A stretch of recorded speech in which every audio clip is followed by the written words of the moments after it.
like they were checking if I was still there. My hands were shaking. I waited another 10 minutes, then got back on the road and drove in the opposite direction. By the time I reached the next town, I already had a new plan forming in my head. Something desperate, but maybe the only way to protect both the ticket and Lily. If these people wanted control, I'd take it away from them. I'd make the ticket useless. I found a small diner near the highway, parked, and went inside. I sat in the back booth, ordered coffee, and pulled out my phone. There were 3 missed calls from an unknown number. Then another message came through. "We said 48 hours, you're already wasting time." Attached was a video clip, short, shaky, and filmed from inside a dimly lit room. Lily's voice came through first. She sounded scared but trying to stay calm. She said, "Please just tell him to do what they want. Don't let them," and then it cut off. I dropped the phone. People at nearby tables turned to look. I muttered that I'd spilled coffee and excused myself. Outside, I leaned against the car and tried to breathe. I couldn't go to the police, and not yet. I didn't even know who I was dealing with. But one thing was clear. They wanted the ticket, and they thought I'd trade anything for it, and they were right. By sunset, I was back in the bank's parking lot, waiting for the manager to close up. When he finally left,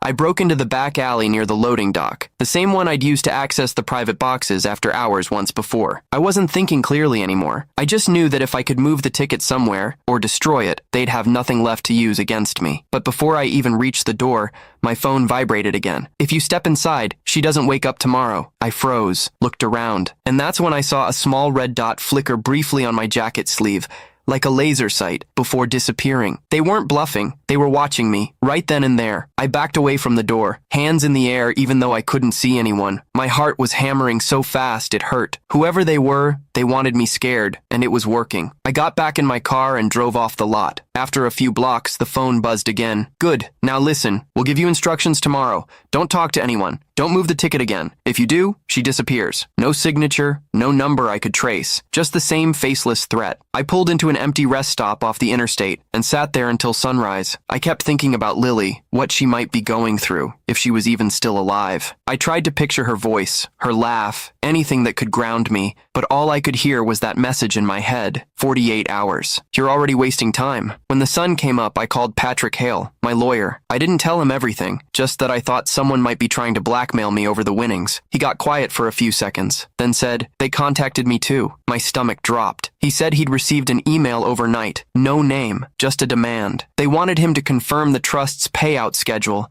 verify where the funds were being held. They even attached a photo of me at the original storage unit, like proof they knew. Patrick said he deleted the message immediately and called the state lottery office to report it as a scam, but he sounded shaken. He told me to stay somewhere safe, preferably a hotel under a different name, until we could figure out who was behind it.